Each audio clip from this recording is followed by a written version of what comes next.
states are lining up to get their share of a massive nationwide opioid settlement, $12 billion.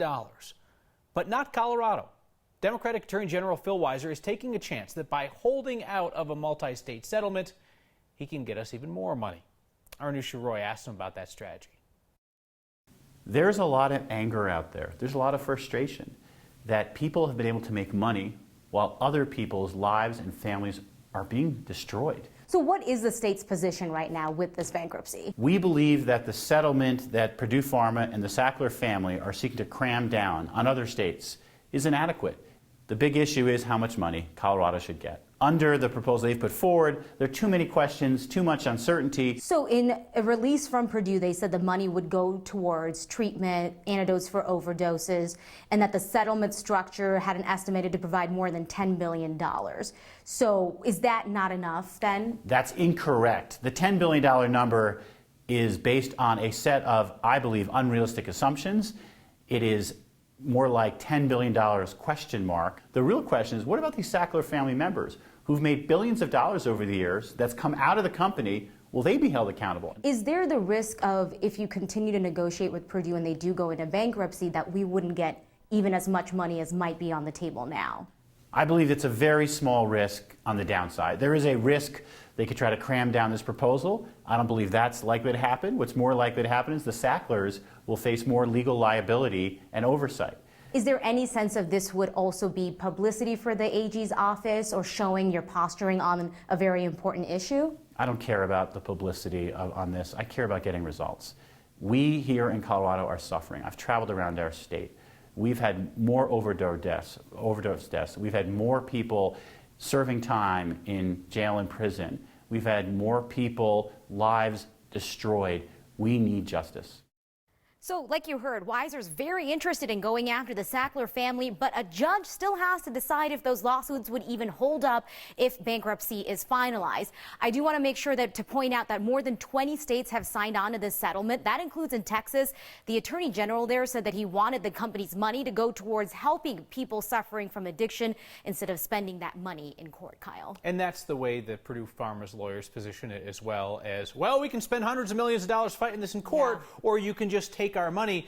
I mean, Colorado's got to be spending some money on this as well if they want to keep fighting. Yeah, so we were trying to figure out how much that's costing tax dollars right now. And so what the Attorney General said is that they're trying to be as efficient as possible, but they couldn't get us a ballpark number even today. So hopefully we'll get that and be able to pass that along. We have shows on all week, Anusha, so they can get us that number Plenty anytime. of opportunity. Yeah, all right. Thank you very much. Colorado is America's teenage vaping capital. Quite the distinction, right? Twice the national average, though. So that leaves doctors and families and schools trying to figure out how to stop kids from vaping. A small school district on the Plains is sending a message by making athletes who vaped forfeit a game.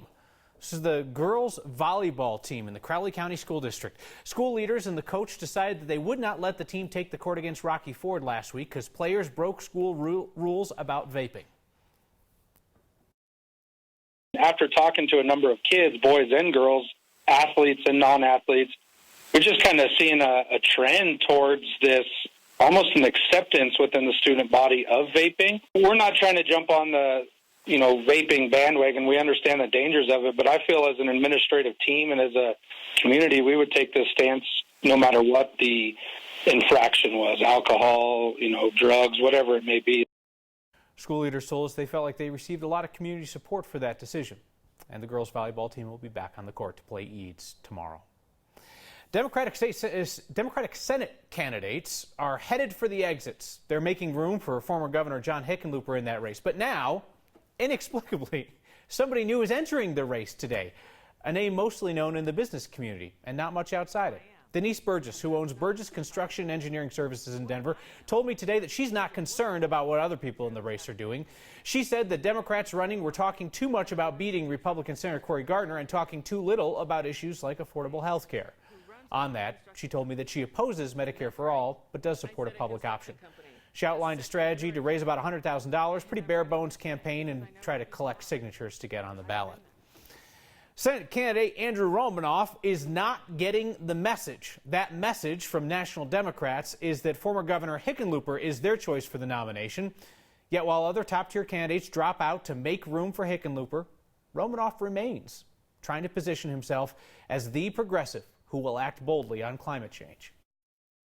We disagree strongly on a set of issues, as you know, because you've had us both on. I support a plan called Medicare for All. The governor does not. I support the Green New Deal. The governor does not. I support a whole set of progressive priorities, which the governor, unfortunately, has made akin to Karl Marx or Joseph Stalin.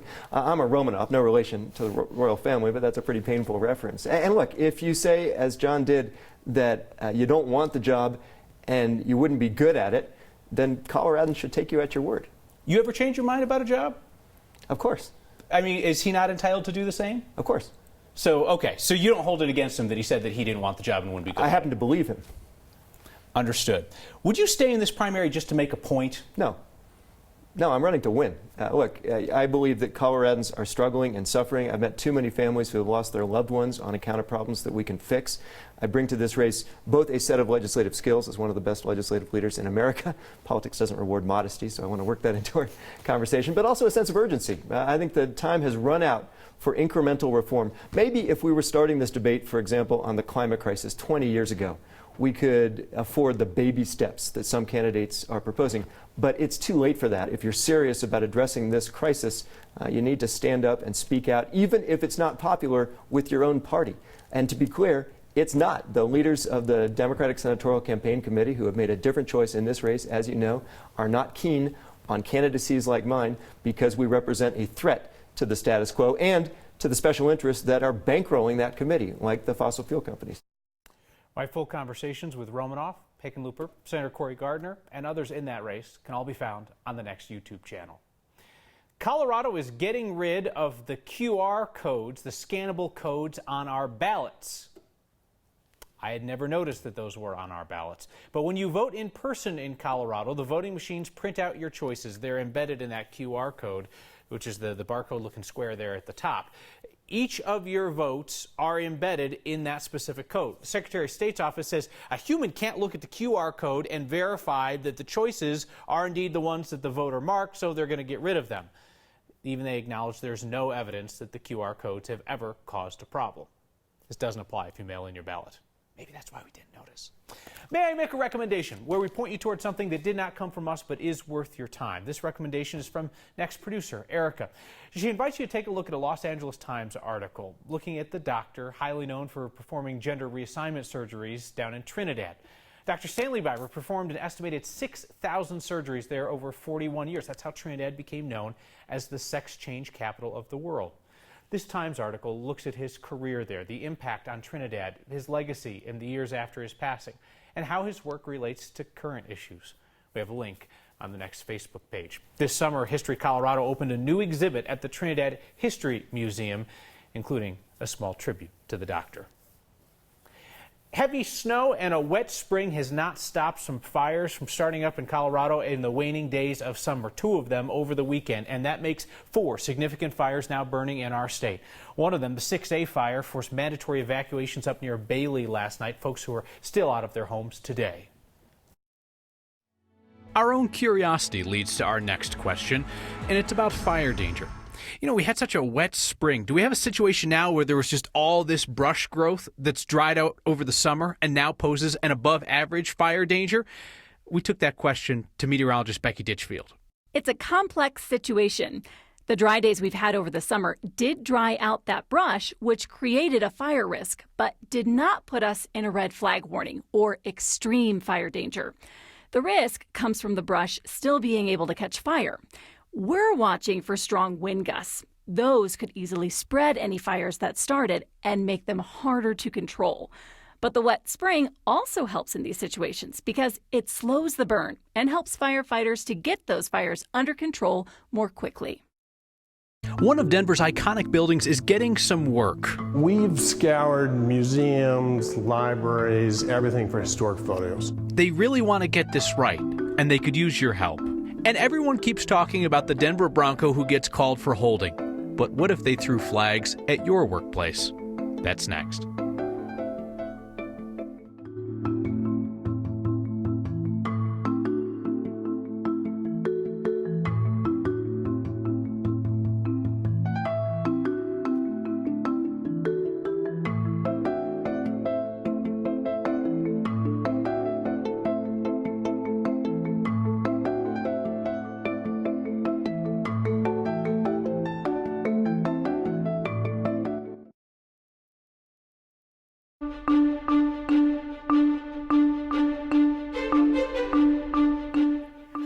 we kick off this new week with weather that is more mild than wild. The high cloud deck keeping temperatures comfortable this afternoon, above average again, a trend that will continue all week long. A couple of storm systems moving our way from the west, and now Hurricane Umberto, which is offshore from the Carolinas and should stay offshore. We're tracking a little moisture coming in from the southwest, so isolated showers west of the Continental Divide and 1 or 2 thunderstorms possible between Monument Hill and Yuma tonight. The moisture is very limited, but any of the clouds that do pass by will be capable of wind and lightning. Fair skies and 59 in the city tonight. Tomorrow, partly cloudy and 85. Temperatures trend above the average of 79 until we hit the weekend, then feeling like fall. Mid-70s for Saturday and Sunday, with very little moisture for thunder showers this week, but there's just enough cloud cover out there to make for a beautiful sunrise and sunset, Kyle. Thank you, Kathy. All right, so imagine if there was a referee where you worked, tossing a flag every time you did something against the rules. Hey, athletes just get paid a lot of money to have that work televised, right? And we do have to give credit to Broncos left tackle Garrett Bowles, because he talked to reporters about his very miserable day at work on Sunday, all those flags. But now back to your workplace. What would the ref flag you for and the person who works next to you? Our Marshall Zellinger talked about that with a former Denver Bronco. Is there holding on every play in football? Every play. Mostly by the defense.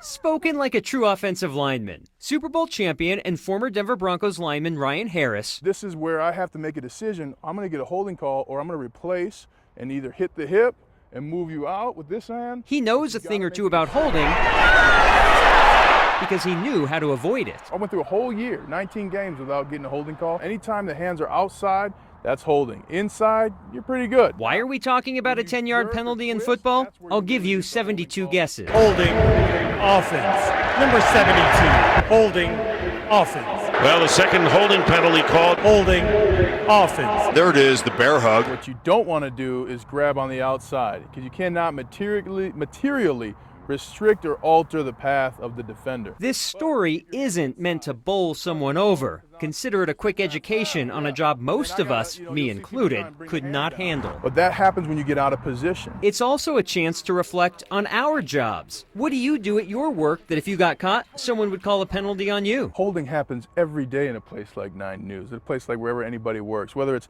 not filling up the water in the Keurig when you're done, not refilling the Brita, or taking food of a coworker. I want you to be honest right now. Have you ever taken a coworker's food? Oh, we ran out of time. We couldn't get that answer there. Kyle, is there a statute of limitations for what you're allowed to fess up about doing? You want to come clean before you get flagged on stuff?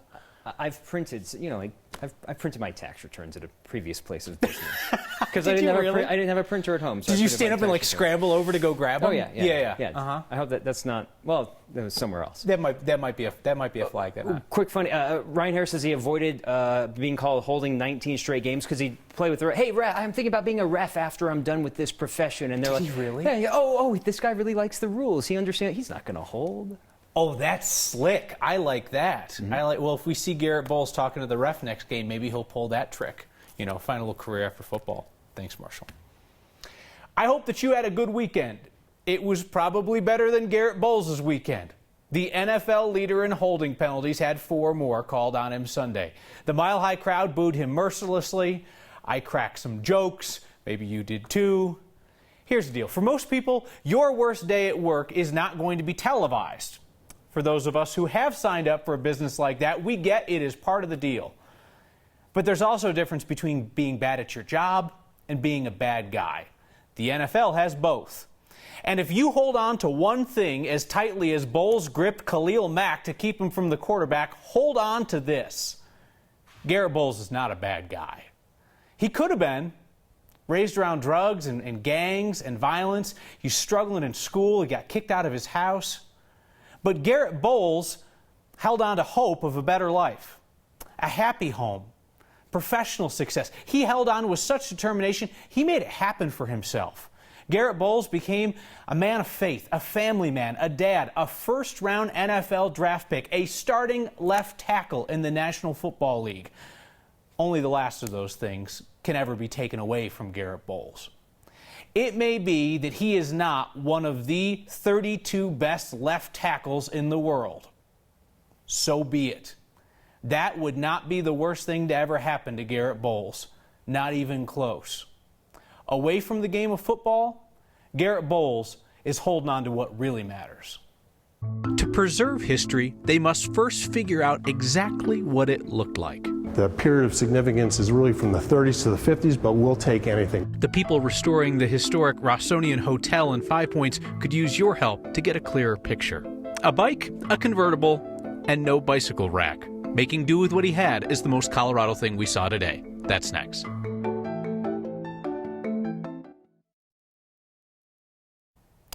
When Five Points was the Harlem of the West, the Rossonian Hotel was the center of that action.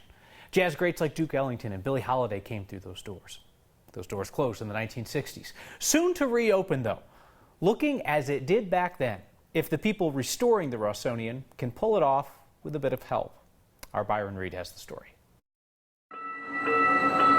When you're the crown jewel of a neighborhood, the building was built in 1912. Everyone knows a little bit about your past. The real significance was what happened here, is the jazz, the music, the people that played, they stayed here, and what it brought to the community. The Rossonian Hotel in Five Points was home to one of the most famous jazz clubs in the West. Billie Holiday, Cap Calloway, some of those individuals being able to play here and also stay here is just significant. To bring this back is going to be one of the best projects that we're going to do in our lifetime. Dan Crane is the owner and founder of Crane Architecture. His company is part of a group that wants to restore this 21,000 square foot building. It's going to be Chauncey Billups Restaurant. There's going to be hotel rooms. There's going to be a fourth floor lounge.